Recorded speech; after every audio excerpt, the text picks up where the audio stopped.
మీరు రాసేస్తున్నారు అమ్మో.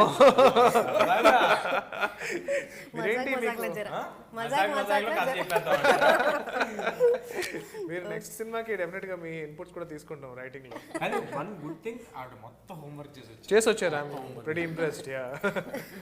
అంటే టీజర్ తోనే నేను ఇంప్రెస్ అయినా, అసలు ట్రైలర్ లో ఏముంటది అని నేను చూసిన, చాలా నచ్చింది. ఓకే, సో అట్లనే ప్రొడ్యూసర్ గారు చాలా హెల్ప్ చేసి ఉంటారు మీకు, సో సాంగ్స్ చాలా బాగా వచ్చినాయి.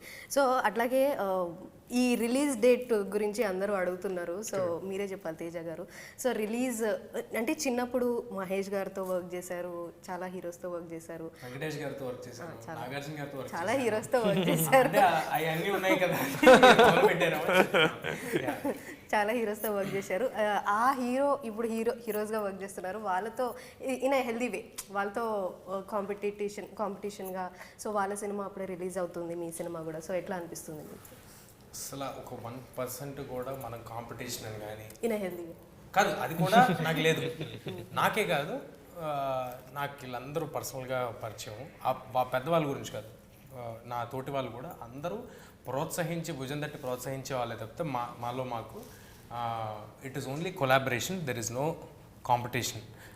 అందరూ ఎలా తోడ్పడచ్చు అని నిన్న ట్రైలర్ రిలీజ్ అవ్వగానే నాకు ఫస్ట్ వచ్చిన కాల్ రవితేజ గారి నుంచి. ఆయన సినిమా పండగకు ఉంది, ఆయన దగ్గర నుంచి నాకు ఫస్ట్ వచ్చింది. సో వేరే వాళ్ళు కూడా ఈ పండగ దాంట్లో ఉన్న వాళ్ళు నుంచి ఫోన్లు వచ్చినాయి, మాట్లాడారా, మరి ఆయన రివీల్ చేయలేదో నాకు తెలీదు. బట్ అప్రిసియేషన్ కాల్స్ కానీ ఇవన్నీ వస్తూనే ఉంటాయి. ఎక్కడ అసలు కాంపిటీషన్ అలాంటి ఆలోచన అనేది ఏమీ లేదండి. మాది ఒకటే మైండ్లో ఉన్నది ఏంటంటే, మేము ఒక ప్రాపర్ ఫ్యామిలీ ఫిల్మ్ తీసాం, ఫ్యామిలీ అంతా కలిసి వెళ్ళి సినిమా చూడడానికి ఒక హాలిడే సీజన్ అయితే బాగుంటుంది అనేది మా ఉద్దేశం. అలాంటి హాలిడే సీజన్ మన ఎదురుగుండా మన తెలుగు సంస్కృతిలో ఉన్నది సంక్రాంతి పండుగ. మన తెలుగు వాళ్ళ కోసం తీసిన సినిమా కాబట్టి సంక్రాంతి పండుగకి రిలీజ్ చేస్తున్నాం.